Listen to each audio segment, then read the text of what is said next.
Pankaj sir, नमस्ते Munshi sir. हाँ, जी नमस्कार सर। नमस्ते सर। तो नमस्ते। दोस्तों, आज हमारे साथ पंकज सर और मुंशी सर कोलकाता से जुड़े हैं। हाँ। कोलकाता के रहने वाले हैं।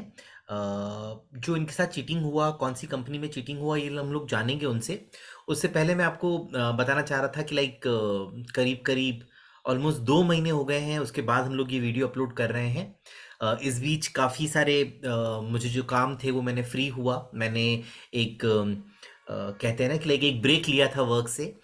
काफ़ी टाइम से लाइक इट वाज लॉन्ग कि हम लोग रिकॉर्ड करते जा रहे थे, वीडियो केसेस सॉल्व कर रहे थे। हालांकि इस ब्रेक के दौरान भी मैंने काफ़ी सारे केसेस सॉल्व किए इन 2 महीने की ब्रेक में। 1 महीना तो पूरा दिवाली का हमारे घर में कुछ पेंट वगैरह चल रहा था, फिर मेरे पास कुछ मेहमान थे। 1 महीना उससे पहले मैंने पूरा रेस्ट लिया।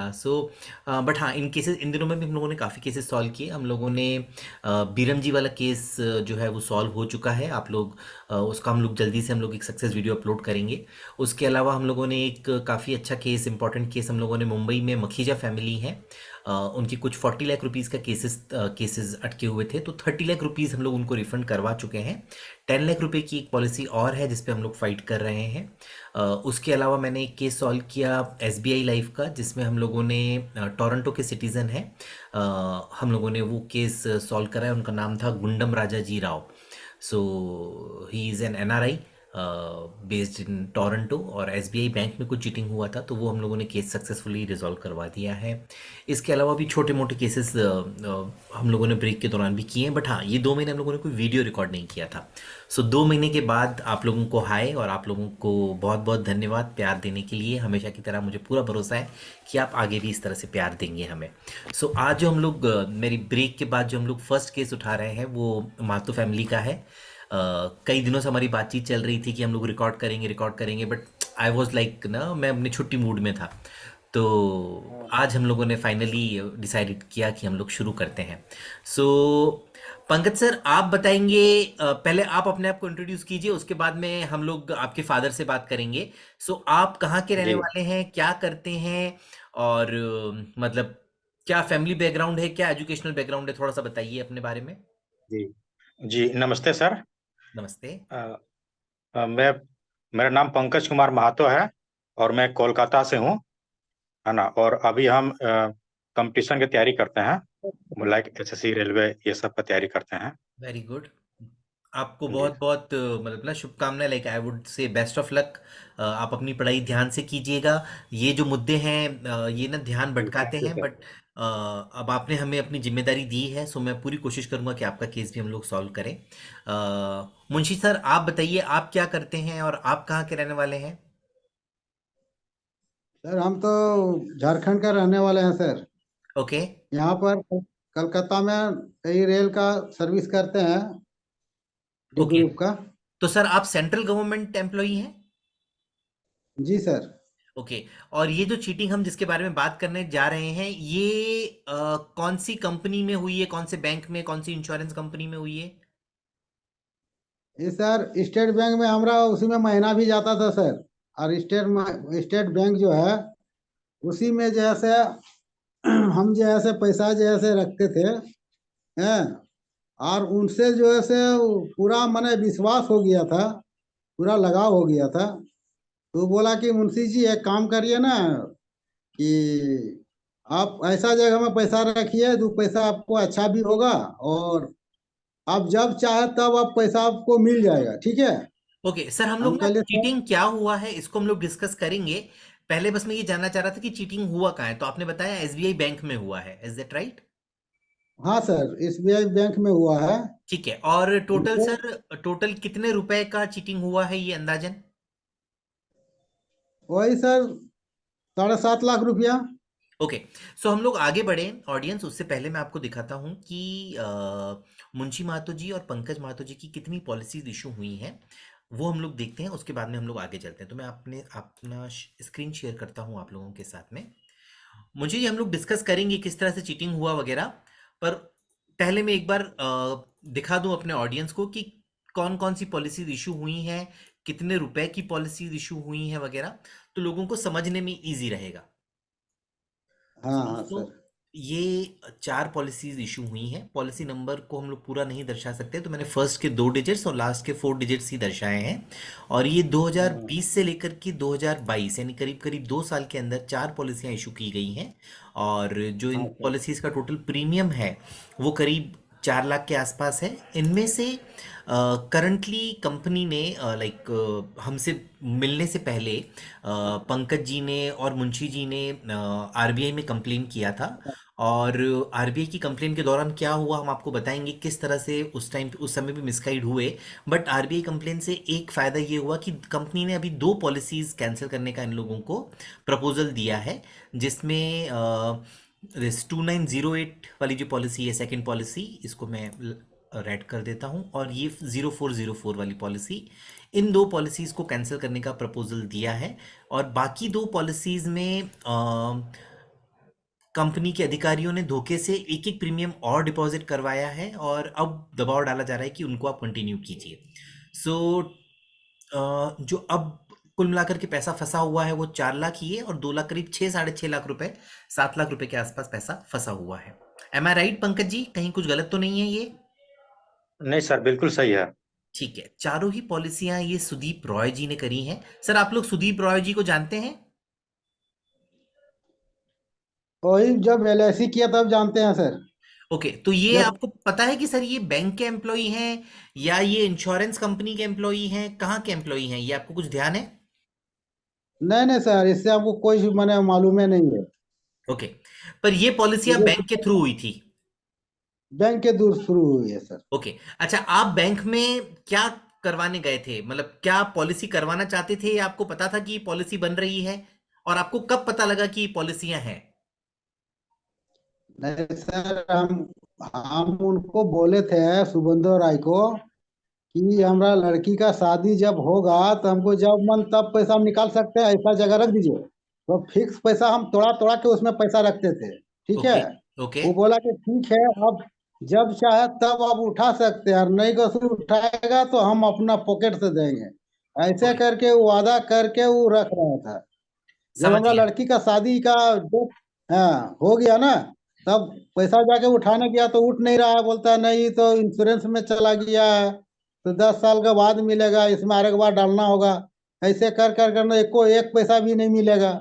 ऐसे हम्म। कर करके हमको एक बार फिर डलवाया ओके। है। ओके। ऐसे ही चीटिंग किया है सर। सर, एक सेकंड में यहाँ पर अब आपकी बच्ची का दिस थिंग मैरिज कार्ड भी मैं आपको मतलब ना ऑडियंस के साथ शेयर करना चाहूँगा। ऑडियंस, ये मैं कार्ड इसलिए शेयर कर रहा हूँ कि आप लोग समझ सकें कि किस तरह से एक पिता जो है वो बच्चों की शादी के लिए पैसा इकट्ठा करता है। वो भरोसा करता है कि एसबीआई बैंक में उसका पैसा सुरक्षित है।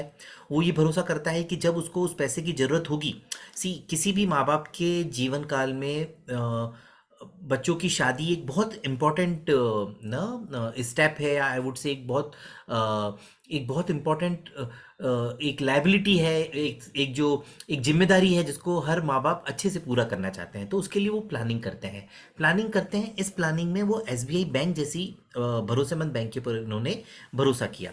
सो अब हुआ क्या, मैं एक बार पहले बच्ची की शादी का आप लोगों को कार्ड दिखाता हूँ।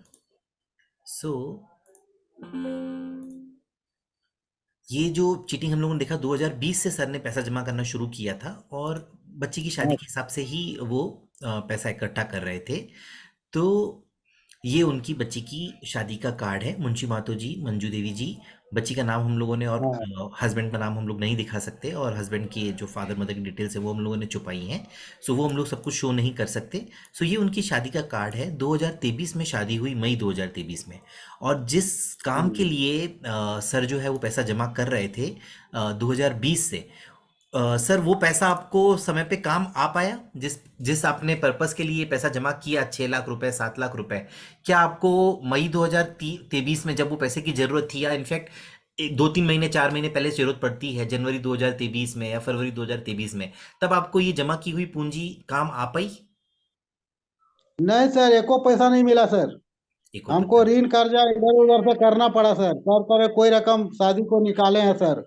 सो अभी यहाँ भी ऋण कर्जा पड़ा हुआ है सर। बिल्कुल मैं समझ रहा हूँ सर। सो पूरा अब ऋण कर्जा यहाँ सूद पर बैठा हुआ है। यहाँ पर मैं एसबीआई बैंक के अधिकारियों से कहना चाहूंगा कि बॉस, भरोसा ना एक बहुत बड़ी जिम्मेदारी होती है। आप एक ऐसी ब्रांच में बैठे हैं, आप एक ऐसे बैंक को रिप्रेजेंट करते हैं जिस पर लोग भरोसा करते हैं। आपकी जिम्मेदारी है उस भरोसे को बनाए रखने की। एसबीआई के अधिकारियों की, बैंक के अधिकारियों से भी मैं हाथ जोड़ के निवेदन करता हूं, जो उच्च अधिकारी हैं, उनसे भी हाथ जोड़ के निवेदन करता हूं कि सर, आम आदमी आप लोगों के ऊपर ट्रस्ट कर रहा है। मुंशी जी ने 2020 से पैसा इकट्ठा करना शुरू किया अपनी बच्ची की शादी के लिए। बच्ची की शादी कितना इम्पोर्टेंट होता है हमारे इंडियन कल्चर में, और फॉर दैट मैटर किसी भी कल्चर में, किसी भी माता पिता के लिए, ये हम लोग सब जन जानते हैं, हम लोग सब जन समझते हैं। बट उनको जो पैसा उस समय जरूरत था, उस समय उनके काम नहीं आया। वो अपने पैसे के लिए आज आपसे फाइट कर रहे हैं। This very thing is, no, it's something which is pathetically wrong, which is morally ethically तो wrong है ही सही, pathetically, like जब वो शिकायत कर रहे थे आपसे, आपको तभी समझना चाहिए था कि ये उनकी मेहनत का पैसा है, और हमें, और जिम्मेदार पद पे बैठे हैं वो बता रहे हैं कि वो रेलवे सेंट्रल गवर्नमेंट एम्प्लॉई हैं। आपसे इस सम्मानजनक पद पे बैठा हुआ आदमी अगर कोई आपसे रिक्वेस्ट कर रहा है या आपके सामने कोई शिकायत कर रहा है, अगर उसके बावजूद उनकी शिकायत रिजॉल्व नहीं होती तो कितने दुख की बात है। तो आप तो फिर भी सेंट्रल गवर्नमेंट एम्प्लॉई हैं, गरीब लोगों का पैसा आपके पास फंसा हुआ है। तो जब मुंशी सर जैसे लोगों की सुनवाई नहीं होती है, तो गरीब लोगों की सुनवाई होती होगी, ये हम लोग कैसे मान सकते हैं? सो यहाँ पर आरबीआई को भी समझना पड़ेगा कि ये जो हो रहा है गलत हो रहा है, नैतिक रूप से भी गलत है, और इससे पूरा बैंकिंग का नाम खराब हो रहा है। सो एक तरफ तो हमारी सरकार कहती है कि हम लोग कैश में डील नहीं करेंगे, लोगों को ज़्यादा से ज़्यादा बैंक में पैसा जमा करना चाहिए, बैंकों पे भरोसा। सो जब बैंकों पे भरोसा नहीं होगा तो आम पब्लिक कैसे डिपॉजिट करेगी? जिस टाइम पर बिल्कुल मुझे भाई। मेरी बच्ची के पैसे के शादी के लिए पैसा चाहिए, मुझे वो मेरा पैसा जमा उस टाइम पे काम नहीं आता है, तो ऐसा पैसा किस काम का? जब मुझे भूख लगी है, मुझे उस टाइम पे खाना नहीं मिलता, मुझे किसी और से खाना मांग करके, मतलब पैसा ले करके अपनी बच्ची की शादी करवानी है, खाना मांग करके मुझे अपना पेट भरना है, तो मैंने अपना पैसा, अपनी जिमा पूंजी क्यों की? तो इस तरह से तो मैं सारी जिंदगी फिर मैं यही करूं कि लाइक कैश हम लोग डिपॉजिट नहीं कर सकते, कैश हम लोग रख नहीं सकते, 20,000 से ज्यादा का आप कैश लेन देन करने नहीं देते, जो कि बहुत अच्छी बात है। But at the end of the day आपको ये भी समझना पड़ेगा कि बैंकों में भरोसा कैसे जागेगा? इस तरह से पैसे आप बैंकों में भरोसा जाग पाएगा? कभी नहीं जाग पाएगा। खैर सर, अपन आगे चलते हैं। पंकज जी, मैंने देखा कि आपके जी नाम सर। पर भी एक पॉलिसी जारी हुई है। ओके। जी सो जी। आपने बताया कि आप कंपटीशन की पढ़ाई कर रहे हैं। सो आपका जी इनकम का कोई सोर्स है? जी, नहीं, कोई इनकम का सोर्स नहीं है सर। ओके। और आपने जब शिकायत करी आरबीआई में, तो क्या कंपनी ने आपकी पॉलिसी, आपने उसमें बताया कि आप स्टूडेंट हैं और आपके पास इनकम का कोई सोर्स नहीं है, और क्या कंपनी ने आपकी पॉलिसी कैंसिल करने का आग्रह स्वीकार किया है? नहीं, ऐसा कुछ नहीं बोला सर हरि भाई के द्वारा। ओके। यहाँ पर ऑडियंस में पंकज सर की पॉलिसी आप लोगों को दिखाना चाहता हूँ। एक सेकेंड होल्ड कीजिए। सो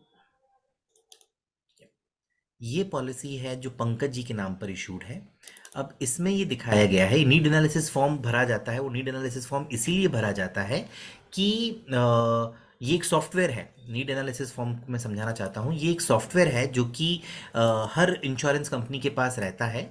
एसबीआई ने ये सॉफ्टवेयर इसलिए बनाया कि वो जो जब किसी को प्रोडक्ट पिच कर रहे हैं, थर्ड पार्टी प्रोडक्ट, यानी कि जो इंश्योरेंस है वो एक थर्ड पार्टी प्रोडक्ट है, तो वो जब किसी को पिच कर रहे हैं थर्ड पार्टी प्रोडक्ट, तो वो सिस्टम में उनकी इनकम, उनके एक्सपेंडिचर, वो कितने साल के हैं, वो क्या करते हैं, ओके, उनकी पुरानी सेविंग्स क्या है, ये सब कुछ जब वो सही इंफॉर्मेशन कंप्यूटर में डालेंगे, तो कंप्यूटर अपने आप, वो जो प्रोग्राम है, वो नीड एनालिसिस अपने आप समझ करके जो एसबीआई का बेस्ट प्रोडक्ट होगा, एसबीआई लाइफ का जो बेस्ट प्रोडक्ट होगा, वो बताएगा कि इनको ये प्रोडक्ट दीजिए।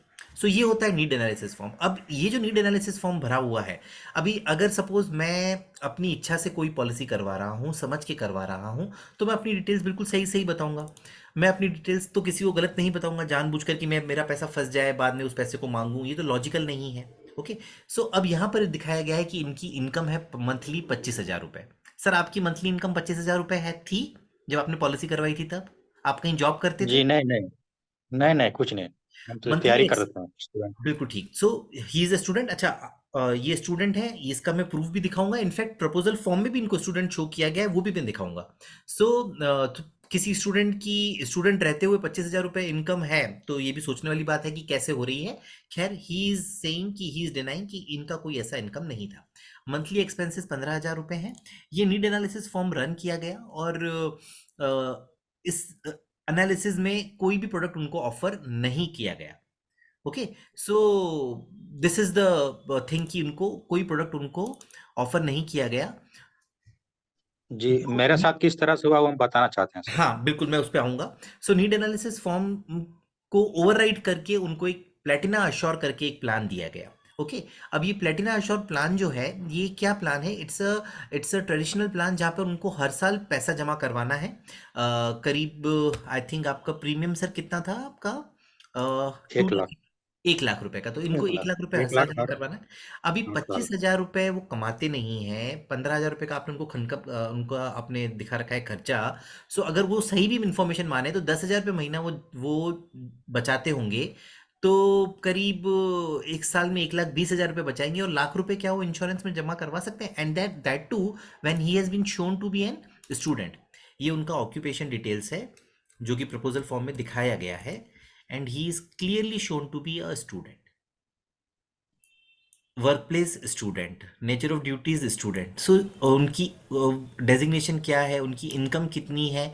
समझने वाली बात है कि किसी स्टूडेंट का इनकम होगा ही नहीं, और in fact as per the underwriting guidelines student अपने आप पर पॉलिसी प्रपोज कर ही नहीं सकता है। सो इस पॉलिसी में प्रपोजर भी पंकज महातो जी खुद हैं, लाइफ एश्योर्ड भी खुद हैं, जो कि गलत है। पॉलिसी इशू ही नहीं होनी चाहिए थी। ये इनका डिटेल्स है। सो ये पंकज महातो जी को प्रपोजर बनाया गया है। How can a student be a proposer? ये अंडरराइटिंग गाइडलाइंस का खुला उल्लंघन है। Preferred language for communication Hindi दिया गया है, उसके बावजूद सारा फॉर्म इंग्लिश में है। उसके बावजूद जो पॉलिसी बॉन्ड आया है वो इंग्लिश में आया है। ओके, अभी मैं इम्पॉर्टेंट ये है कि मैं समझाना चाह रहा हूँ ऑडियंस को कि जब आप लोगों ने कंप्लेन किया और वहाँ से लेटर आया, वो लेटर किस तरह से ना उन लोगों ने आपसे साइन करवाया, वो भी मैं दिखाना चाह रहा हूँ। सो दोस्तों, ये कंप्लेन किया पंकज जी ने और मुंशी जी ने, तो ये उनको एक आप ये देखेंगे कंप्लेन नंबर उनको अलॉट हुए। मैं कंप्लेन नंबर के लास्ट 4 डिजिट्स दिखा रहा हूँ यहाँ पर। सो अब ये लोग ब्रांच में बुलाते हैं पंकज जी को और मुंशी जी को। पंकज जी, आप भी गए थे ब्रांच में या केवल मुंशी जी गए थे? नहीं, हम पटना में थे तो हम नहीं जा पाए। नहीं जा पाया। उसके बावजूद उन्होंने लिखा कि हमें कंप्लेन मिली है मुंशी जी से और पंकज जी से, और यहाँ पे लिखते हैं कि वी रीच्ड आउट, हम लोगों ने मुंशी जी से और पंकज जी से बात किया और जो भी इंफॉर्मेशन थी वो गैदर किया। अब वो लोग कहते हैं कि हम जब उनको शिकायत मिली, ये एसबीआई की तरफ से एक लेटर बनाया गया और इस पर मुंशी जी के साइन लिए गए। तो ये मैं समझाना चाह रहा हूँ कि यहाँ पर भी किस तरह से वो लोग शिकायत मिलने के बावजूद वो लोग किस तरह से गुमराह कर रहे हैं। सो वो बताते हैं कि हमने कस्टमर को बताया कि इसके अंदर ना पॉलिसी में सरेंडर का ऑप्शन है। तो 2 पॉलिसी में आप 2-2 बार भर चुके हो और 2 पॉलिसी में आपने एक-एक प्रीमियम दिया है। तो जिन पॉलिसी में आपने 2-2 प्रीमियम दिए हैं उनकी सरेंडर वैल्यू हो गई है। अब आप उनको सरेंडर कर दीजिए और वहां से जो पैसा आएगा उसको यूज कीजिए दूसरी 2 पॉलिसीज में सेकेंड ईयर का प्रीमियम पे करने का, और इस तरह से आप जो है पॉलिसीज को कंटिन्यू कीजिए। सो इस बात पर रजामंदी ली गई उनसे, और ये लेटर बनाया गया इंग्लिश में और साइन किया गया। जो कस्टमर ने साइन किया है वो मुंसो जी ने हिंदी में साइन किया है। सो क्लियर है कि लाइक वो हिंदी में कंफर्टेबल है, इंग्लिश में कंफर्टेबल नहीं है। खैर, इसमें विटनेस भी लिया गया मधुकर उपाध्याय जी को। सर, आप मधुकर उपाध्याय जी को जानते हैं? नहीं सर, उसको कुछ नहीं जानते हैं सर। ओके, ये जो लेटर साइन करवाया, ये this thing Liluah branch state bank of India Howrah के जो डिप्टी ब्रांच मैनेजर है उन्होंने साइन करवाया। पहली बात तो मैं ये बताना चाहूँगा कि कोई भी हम लोग डॉक्यूमेंट इंग्लिश में अगर साइन करवा रहे हैं, इंग्लिश में लिखवा रहे हैं, और साइन अगर कस्टमर हिंदी में करता है तो वर्नेकुलर्स डिक्लेरेशन हम लोग को साइन कराना इंपॉर्टेंट है। किसी ऐसे आदमी से वो लेटर पढ़वाया जाना चाहिए, समझवाया जाना चाहिए जो कि मुंशी जी को ये लेटर हिंदी में समझाता, जो उनकी उनकी रेगुलर भाषा है। He is clearly it mentions कि ये शो करता है कि he is not comfortable in English. अच्छा, अब ये जो रास्ता बता रहे हैं, ये रास्ता कितना गलत है हम लोग वो समझाने की कोशिश करते हैं। वो रास्ता ये बता रहे हैं कि आप सरेंडर कीजिए और फिर जो सरेंडर से जो पैसा आएगा वो आप दूसरी पॉलिसीज़ में इन्वेस्ट कीजिए। सो मैं आपको समझाता हूँ ये किस तरह से वर्क नहीं कर सकता। मैंने क्या किया कि इनकी जो प्लान है, जो प्लान इनको बेचे गए, वो प्लान के मैंने policy document, sample policy document SBI life की वेबसाइट से डाउनलोड किए और वही मैं आपको दिखाना चाह रहा हूँ। तो जो पहला प्लान बेचा गया है वो बेचा गया है स्मार्ट एसबीआई लाइफ का स्मार्ट प्लेटिना अश्योर। ओके, ये एक नॉन लिंक्ड प्लान है। नॉन लिंक्ड का प्लान का मतलब होता है ये ट्रेडिशनल प्लान है, ओके, जिसमें हर साल पैसा जमा करना जरूरी है। अगर पैसा अपन जमा नहीं करते हैं तो पुराना पैसा में बहुत ज़्यादा लॉस होता है। अब वो कैसे लॉस होता है वो भी हम लोग समझते हैं। सो पहले हम लोग समझते हैं कि उन्होंने कहा कि सरेंडर कीजिए। तो इस तरह की पॉलिसीज जो ट्रेडिशनल पॉलिसीज होती हैं उनको सरेंडर करने पर जो है हम लोग को गारंटीड सरेंडर वैल्यू अधिकतर केसेस में मिलती है। स्पेशल सरेंडर वैल्यू भी होती है बट वो काफ़ी कॉम्प्लिकेटेड है और बहुत ज़्यादा फर्क होता नहीं है जीएसवी और एसएसवी में। पर हम लोग गारंटीड सरेंडर वैल्यू की बात करते हैं। तो गारंटीड सरेंडर वैल्यू जो है वो किस तरह से काम करती है ये मैं आपको बताना चाहता हूँ। सो ये सरेंडर वैल्यू के फैक्टर्स मैं दिखाना चाह रहा था, थोड़ा सा हम लोग को जल्दी करना पड़ेगा। यस, सो ये फैक्टर्स के हिसाब से अगर 2 साल का प्रीमियम पे किया है, टर्म भली कोई भी हो पॉलिसी का, 35% जो हमने जमा करा है उसका 35% हमें मिलेगा। और जो 35% मिलेगा यानी कि अगर मैंने 200 रुपये जमा करवाए हैं तो 35% यानी 70 रुपये मिलेंगे। 130 रुपये कंपनी फोरफीट कर लेगी। तो पहली बात तो ये सरेंडर का क्लॉज उनको जो बताया जा रहा है कि आप सरेंडर कर लीजिए तो वो गलत है। सरेंडर में उनको बहुत नुकसान होगा। सो दिस इज रॉन्ग, ऐसा नहीं होना चाहिए। ओके, उसके बाद में वो बोल रहे हैं पॉलिसी पे लोन ले लीजिए। ठीक है, तो जो सरेंडर आएगी यानी 70 रुपये की जो वैल्यू आएगी उस पर लोन ले लीजिए। उस पे लोन कितना मिलेगा? पॉलिसी पर लोन जो है वो 80% ऑफ सरेंडर वैल्यू यानी कि 70 रुपये की जो है सरेंडर वैल्यू उसका 80% यानी कि 20% उससे भी कट जाएगा यानी 14 रुपये कुछ कट जाएगा। तो करीब हमारे पास बचता है 56 रुपये। तो यानी 56 रुपये का लोन मतलब वो लोन ले लीजिए। उस लोन पर इनको इंटरेस्ट देना पड़ेगा। ओके, नीचे अगर अपन डिटेल में पढ़ेंगे तो कुछ इंटरेस्ट अपने को loan interest applicable is 8.75%। Okay, so 0.9% की रेट पर वो अपने पैसे पर लोन पे इंटरेस्ट देंगे और जो लोन मिलेगा वो टोटल जो जमा है 200 रुपये, उनमें से 130 रुपये तो कंपनी ने फोरफीट कर लिए सरेंडर के थ्रू। अब जो बाकी सरेंडर वैल्यू बची है उसका 80% आप जो है वो कर पाओगे। मतलब मोटा मोटी कहने का मतलब ये है कि किस तरह से चीट किया जा रहा है, आप ये समझिए। सो ये है पूरी कहानी। अगर सरेंडर करते हैं तो केवल हम लोग 70 रुपये देंगे। सरेंडर नहीं करते हैं, आप लोन ले लीजिए। लोन कितना मिलेगा? 56 रुपये, जिस पर पे आपको 8.75% इंटरेस्ट देना पड़ेगा।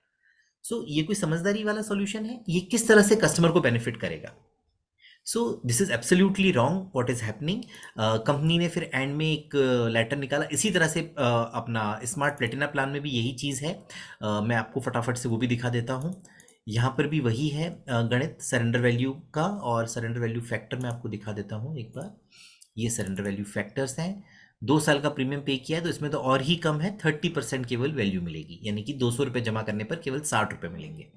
So this is what is happening branch में। अच्छा, और फिर ये जो लेटर साइन करवा रहे हैं इस तरह का, वो लेटर वो लोग दिखा रहे हैं कि साहब हमने इस तरह का लेटर साइन करवाया है कस्टमर से, which is absolutely wrong. So sir मैं आपका केस पूरा अच्छे से समझ गया हूँ और ये चीटिंग हुआ है डेफिनेटली। कंपनी ने एक लेटर आपको और दिया था बाद में कि हम 2 पॉलिसी कैंसिल करने को तैयार हैं, हम लोग तीसरी पॉलिसी कैंसिल नहीं करेंगे। तो मैं वो भी दिखाना चाह रहा था।